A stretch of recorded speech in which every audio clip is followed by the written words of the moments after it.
বান্দা সবাই আল্লাহ বান্দা। বান্দা তো তারাই, বান্দা হলো তারাই যারা আল্লাহ তাআলার সাথে সম্পর্ক রয়েছে। কথা ঠিক কিনা? তো বান্দা তো তারাই হয় যারা আল্লাহ তাআলার সাথে নিসবত আছে, মুতাল্লাক আছে। ওই বান্দা কিন্তু বান্দা না, ওই বান্দা বান্দা নয় যে বান্দা আল্লাহ তাআলার সাথে নিসবত নাই। কথা ঠিক কিনা? কারণ আমরা যখন আযান শুনি তখন কিন্তু আমরা দৌড় দিয়া মসজিদে চলে আসি। দুনিয়ার কাজ কিন্তু কাজ নয়। আল্লাহ বলছে, এই বান্দা বাড়িতে বসা যাবে না। আল্লাহ বলছে আগে আল্লাহর কাজ। আল্লাহ কই এরা হলো আমার বান্দা যে আযান শোনার পরে সঙ্গে সঙ্গে মসজিদে এসে আমার কুদরতের পা আমাদের সেজদা দেয়, ওরাই তো আমার বান্দা, ওরাই তো আমার বান্দা। আল্লাহ ডাক দিয়ে বলছে, কুল্লিয়া ইবাদি আল্লাযিনা, হে আমার বান্দাগণ আসরাফু। কই বলেন जो तो मेरा तो सब मेरा फलक मेरा ज़मीन मेरी, अगर एक तो नहीं मेरा तो कोई शै नहीं मेरी। যার সাথে আল্লাহ তাআলা নিসবত আছে, যে আল্লাহ তাআলার জন্য হইছে, আর ওই বান্দা আল্লাহ তাআলার জন্য হইছে, আল্লাহ রাব্বুল আলামিন ওই বান্দার জন্য গোটা তামাম পৃথিবীটা তাকে দিয়ে দিবে। আওয়াজ করে সুবহানাল্লাহ, সুবহানাল্লাহ। সবাই করেন না সুবহানাল্লাহ, আলহামদুলিল্লাহ, লা ইলাহা ইল্লাল্লাহ, আশহাদু আল্লা ইলাহা ইল্লাল্লাহ ওয়া আশহাদু আন্না মুহাম্মাদান আবদুহু ওয়া রাসূলুহু। আমরা বান্দা স্বীকার করি, আল্লাহ আমরা তোমারই বান্দা, আল্লাহ তোমারই বান্দা। কিন্তু বান্দা যে হইলাম, বান্দার মতো বান্দা এখনো হতে পারেনি। হতে পারলাম না। আল্লাহ তাআলা যে আমাদের প্রতি যে দয়া, যে মায়া মহব্বত রাখতেন, অন্য কোন বস্তুর প্রতি আল্লাহ এমন মায়া মহব্বত রাখেন। কথা ঠিক কিনা? যেমন আল্লাহ নবীজি বলেন, ইন্না লিল্লাহি মিআতু রাহমাতিন, আল্লাহ তাআলা 100 রহমত আছে। রহমত কয়টা আছে? 100 রহমত আছে। তার মধ্যে আনজালা ওয়াহিদুন, একটা রহমত আল্লাহ তাআলা জমিনের মধ্যে দান করছেন, আর বাকি রহমত আল্লাহ তাআলা দরবারে রেখে দিয়েছে। একটা রহমত শুধু আল্লাহ তাআলা জমিনের বান্দাকে দান করছেন। এই একটা রহমত দেওয়ার কারণে পৃথিবীর মানুষ এত মায়া মহব্বত হয়। কেমন? মা তার সন্তানকে না দেখলে মা ডাক দে, সন্তান কই তুমি আসো, সকাল থেকে তোমারে দেখি না, মা তুমি আয়ো, সন্তান তুমি আসো। মা সন্তানের প্রতি যে একটা মহব্বত, সন্তান যখন মাকে দেখে না, সন্তান যখন মাকে দেখতে পায় না, বারবার ডাক দেয়, মা মা তুমি কই, তোমারে তো আমি দেখি না, তোমারে মা না ডাকলে তো আমার ভাল লাগে না। সন্তান এই কথা যখন সন্তান বলে, মা বলে, বাবারে তোমার জবান দ্বারা মা শুনলে আমার কত আনন্দ লাগে। তুমি যখন আমারে মা বলে ডাকবো তো আমার দিলটা নরম হয়ে যায়। কথা ঠিক না? বাবা সন্তান যখন বাবাকে ডাকছে বাবা, বাবার দিলটা নরম হয়ে যায়। কারণ বাবা আল্লাহ পাক রব্বুল আলামিন সন্তানের মধ্যে মা বাবার একটা মহব্বত আছে। তেমনি ভাবে আল্লাহ পাক রব্বুল আলামিন বান্দার ভিতরে একটা রহমত দিছে। ওই রহমতের মাধ্যমে বান্দা আল্লাহ তাআলার সাথে মুলাকাত করবে। কেমন রহমত? এক লোক রাস্তা দিয়ে হাঁটতেছে। হাঁটার পরে তো সামনে তারা এই যে এই লোকটা দেখতে পায় পাখির কিচিরমিচির আওয়াজ। ওই লোক কি করলো, বাচ্চাগুলোকে ধরছে, ধরার পরে হাতে ছিল কম্বল, এই কম্বল ভিতরে বাচ্চাগুলো ঢুকাই দিচ্ছে। ঢুকানোর পরে কিছুক্ষণ পরে তাকায় দেখে পাখিদের বাচ্চার মা তার মাথার উপর চক্কর মারতেছে। তো ওই লোকটা কি করলো, এই সুযোগে তার কম্বলটা খুললো। খোলার পরে এই বাচ্চার মা পাখিটা ওই বাচ্চার ভিতরে বসলো। বসার পরে বাচ্চাটাকে সুন্দর করে জড়িয়ে বসে গেল। এই লোক কয়, এই সুযোগে আমি আমার চাদরটা ডেকে দিলাম, তো বাচ্চার মা সহ আমার চাদরের ভিতরে ঢুকে গেল। আমি আল্লাহ নবীর কাছে আসছি, ইয়া রাসূলুল্লাহ, ইয়া হাবিবাল্লাহ, এই যে বাচ্চা এবং বাচ্চার মা গুলা নিয়ে আসলাম। নবীজি বললেন, তুমি এখানে রাখো। নবীজি কথা শোনার পরে লোক রাখলেন। আল্লাহর হাবিব সমস্ত সাহাবায়ে কেরামদেরকে বললেন, এই সাহাবায়ে কেরাম, তোমরা কি এই যে একটা পাখির বাচ্চার একটা মহাব্বতে কি আশ্চর্য হয়ে গেলা, আজীব হয়ে গেলা? এই শোনো, একটা মা তার বাচ্চাকে যে যত মহাব্বত করে, তার চেয়ে আমার মালিক তার চেয়ে অধিক গুণ তার বান্দাদেরকে মহাব্বত করে। আল্লাহু আকবার। এত মহাব্বত করে যে আল্লাহর হাবিব সাল্লাল্লাহু আলাইহি ওয়াসাল্লাম বলেন, কাল ময়দানে, হাসরের ময়দানে যারা জান্নাতি হবে ওদেরকে আল্লাহ তাআলা বলেন, এই তোমরা জান্নাতে যাও, ওদের আমল নিয়া জান্নাতে যাবে। আর যাদের ঠিকানা হবে জাহান্নাম, ওদেরকে বলবেন, যাও, তোমাদের জায়গা জাহান্নাম। ইনতলিকু বিআবদি ইলাল নার, এই তোমাদের জায়গা হলো জাহান্নাম। যখন আল্লাহ তাআলা ওদেরকে বলবেন যে তোমাদের জায়গা হলো জাহান্নাম, বান্দা ডাক দেয়, মা আনসাফতা রাব্বি, হে রব, আপনি তো আমাদের সাথে কোনো ভালো ব্যবহার করেন নাই, ইহসান করেন নাই। আল্লাহ ডাক দিয়ে কয়, এ বান্দা, যে আমি যে তোমাদের সাথে ইহসান করি নাই, তো কেমনে করি নাই? বান্দা ডাক দেয়া কয়, রব, আপনি যে বলছেন রহমান, আপনি যে বলছেন রহিম, আজকে আপনার বান্দারা এই মুহূর্তে জাহান্নামে যাচ্ছে, আর আপনি বলছেন আপনি রহমান, আপনি রহিম। আজ কোথায় সে নাম? আজ কোথায় সে নাম? আপনার বান্দারা যাচ্ছে জাহান্নামে, আর আপনার রহমান নাম এখনো পর্যন্ত আছে। তাহলে তো ওই রহমান নামের মর্যাদা কই? আল্লাহ ডাক দিয়ে কয়, সাদাকাতা আবদি, আমার বান্দা সত্য বলছে।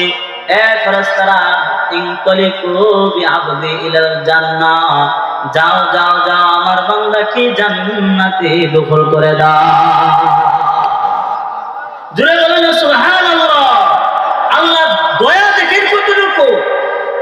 সারা জীবন গুনাহ করছে, গুনাহ করার পরে আল্লাহ তাআলা যখন বান্দাকে জাহান্নামে ফয়সালা করে দেয়, বান্দা কয়, মা আনসাফতা রাব্বি, রব, আপনি তো আমাদের সাথে কোনো ইহসান করেন, আপনি না রহমান।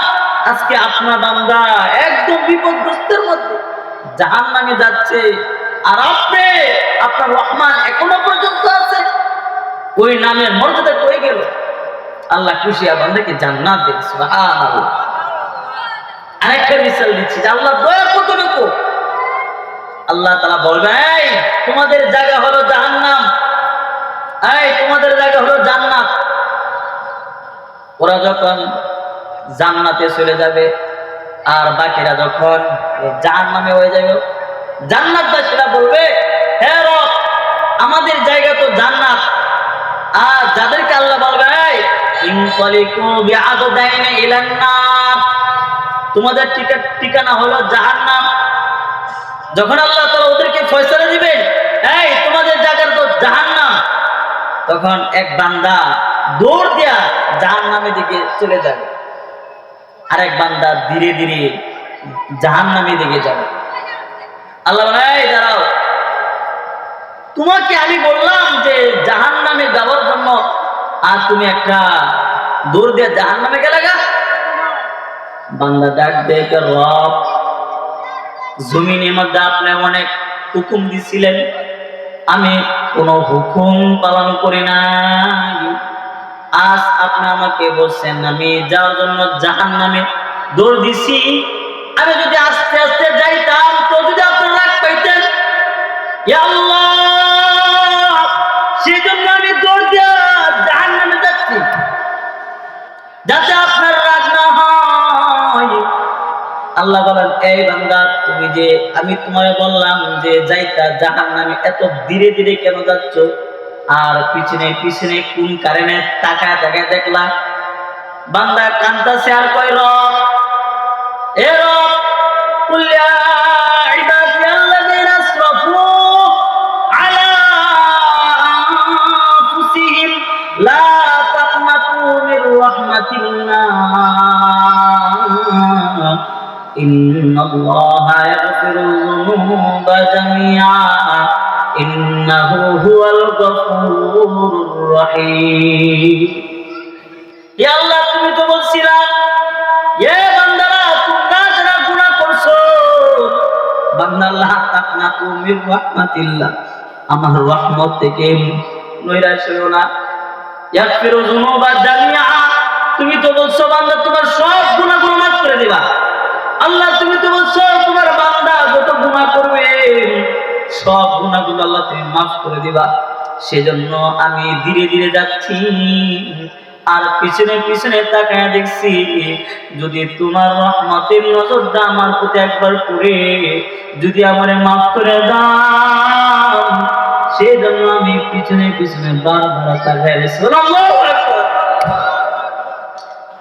আল্লাহ ডাক দেওয়া কয়, ও ফেরেশতারা, ইনতালিকু বিআবদাইনি ইলা জান্নাহ, যা আমার বান্দাদেরকে জান্নাতে দখল করে দাও। বান্দা জান্নাতে চলে যাবে বান্দা। আরেক বান্দা এই জাহান্নাম থেকে বের হবে, ফয়সালা হবে, এই তোমার ঠিকানা জাহান্নাম। তখন ওই বান্দা বলবে, মা আনসাফা রাব্বি, হে রব, আপনি তো আমার সাথে কোনো ইহসান করেন না। আল্লাহ বলবে, কেমনে ইহসান করি নাই? বান্দা ডাক দিয়ে, রব, আপনারা বলছেন হাসরের ময়দানে যার কোনো বন্ধু হবে না আপনি তার বন্ধু হবেন, যার কোনো সঙ্গী হবে না আপনি তার সঙ্গী হবেন। ইয়া আল্লাহ, আজ আমার অঙ্গ প্রত্যঙ্গ সব আমার বিরোধী, আমার তো কেউ সঙ্গী নাই। তো আপনি বলছেন যদি যদি কাল হাসরের ময়দানে কারো সঙ্গী না হয় তাহলে আপনি তার সঙ্গী হবে। আল্লাহ ডাক দেবে, সদাকতা আবদি, আমার বান্দা সত্য বলছে। এ ফেরেশতা, যাও, ইনতালিকু বিআবদাইনি ইলাল জান্নাহ, যাও যাও, আমার ওই বান্দাকে জান্নাতে ঢুকায়া দাও। বান্দা জান্নাতে যাবে গা, এটা আল্লাহর দয়া, এটা আল্লাহর রহমান, এটা আল্লাহ তাআলার রহমান। কারণ এখন দেখা যায় কি যে একজন অন্যদের জন্য বিষ খায় না, কথা ঠিক কিনা? কথা বলো না কেন? বিষ খায় না যে তুমি যদি আমার না হও তো আমি বিষ খাই না। হ্যাঁ কয়, তুমি যদি আমার না হয় আমি বিষ খাই না। এরকম হয় না? কথা বলো না কেন? হয় না? কেন হয়? একজন আরেকজন প্রতি মায়া মহব্বত আছে। মায়া মহব্বত থাকার কারণে একজন কয় যে তুমি যদি আমার না হয় তাহলে আমি বিষ খাইয়াম, তুমি যদি আমার না হও তাহলে আমিও বিষ খাইয়াম। কারণ এটা একটা মহব্বত, একজন আরেকজন ছাড়া থাকতে পারে না। আল্লাহ কয়, এটা তো একটা রহমত, আমি শুধু অল্প হায়াতের জিন্দেগির মধ্যে মানুষদেরকে দিলাম। একটা রহমত থাকার সত্ত্বেও একজন আরেকজন ছাড়া বাঁচতে পারে না। আর আল্লাহ কয়, কাল হাসরের ময়দানে আমি আল্লাহ তাআলা 99টা রহমত রাখছি, এটা সব বান্দাদেরকে আমি আল্লাহ তাআলা দেব। সুবহানাল্লাহ। রহমত কেমন হবে জানেন? আল্লাহ পাক, এক বান্দা ঘুরবে জাহান্নামে, আল্লাহ বলেন, এই তোমার ঠিকানা জাহান্নাম হয়ে গেছে শুধু একটা আমলের নেকির কারণে। তোমার যদি একটা নেকি হয় তাহলে তুমি জান্নাতে হইবা, আর তোমার যদি নেকিটা না হয় তাহলে তোমার ঠিকানা হবে জাহান্নাম। বান্দা পেরেশান হয়ে ঘুরতেছে যে কোথায় গেলে নেকি পাওয়া যাবে।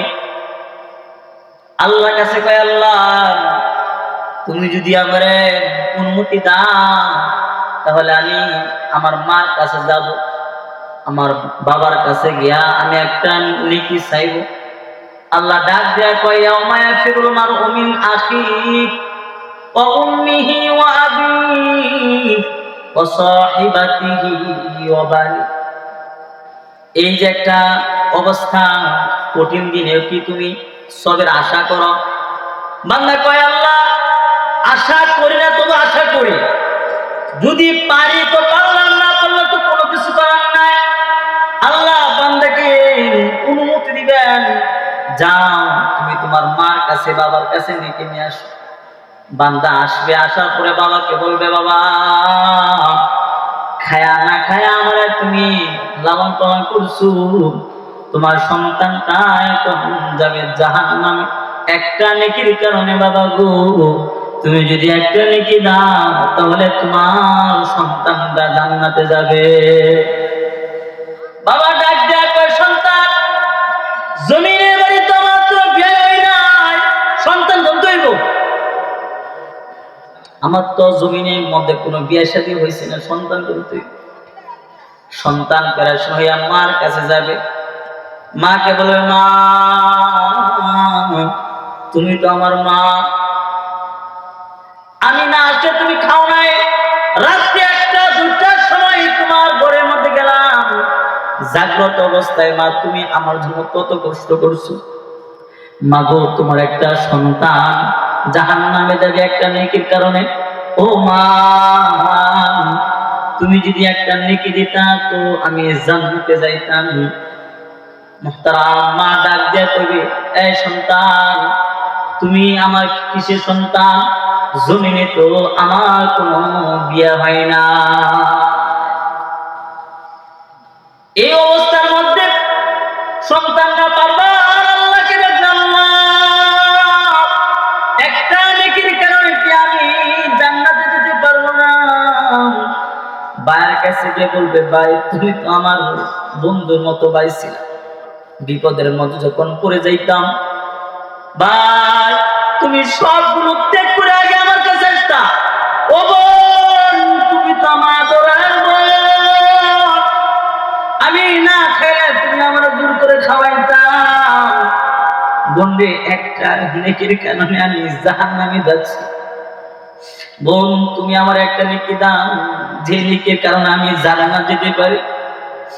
বোন ডাক দেয়া কয়, যুবক আমার তো জমিনে কোনো ভাই ছিল না,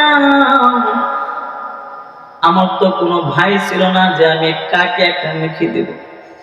বান্দা পেরেশান হয়ে ঘুরতে ঘুরতে তাকায়া দেখে এক লোক বসে রয়েছে। এই লোকটা ওই যুবকটাকে জিজ্ঞাসা করবে, যুবক মেয়ে তোমার চেহারার মধ্যে তো একটা চিন্তার একটা দাগ দেখা যায়। যুবক ডাক দেওয়া কয়, ভাই একটা নেকির কারণে আমি জান্নাতে যাইতাম, শুধু একটা নেকির কারণে মার কাছে গেছি, মা নেকি দেয় নাই, বাবার কাছে গেছি, বাবাও নেকি দেয় না, ভাইয়ের কাছে গেছি, ভাইও দেয় নাই, বোনের কাছে গেলাম, বোনও কোনো নেকি দেয় নাই, সবাই অস্বীকার করছে। মা বলছে আমার বিয়া হয় না, সন্তান কম তো, এবং ভাই বলল আমার কোনো ভাই নাই, বোন বলল আমার কোনো বোন নাই। পেরেশান অবস্থায় ঘুরতে ঘুরতে কেউ তো নেকি যায় নাই, তো আমার জায়গা তো হবে জাহান্নাম। এই লোকটা ডাক দিয়ে কয়, রে আমার মতো একটা নেকি আছে, আর কোনো আমার নেকি নেই, তুমি একটা কাজ করো, আমার এই নেকিটা তোমাকে দেই, তুমি এই নেকি নিয়ে জান্নাতে যাও। আল্লাহ ডাক দেয়া কয়, ইনতালিকু বিআবদাইনি ইলাল জান্নাহ। বলেন আল্লাহু আকবার, আরো জোরে আল্লাহু আকবার। আল্লাহ বলেন, ইনতালিকু বিআবদাইনি ইলাল জান্নাহ, যাও ও ফেরেশতারা আমার ওই দুই বান্দাকে জান্নাতে দখল করে দাও। বলো সুবহানাল্লাহ। ফেরেশতারা জিজ্ঞাসা করবে আল্লাহর রহস্য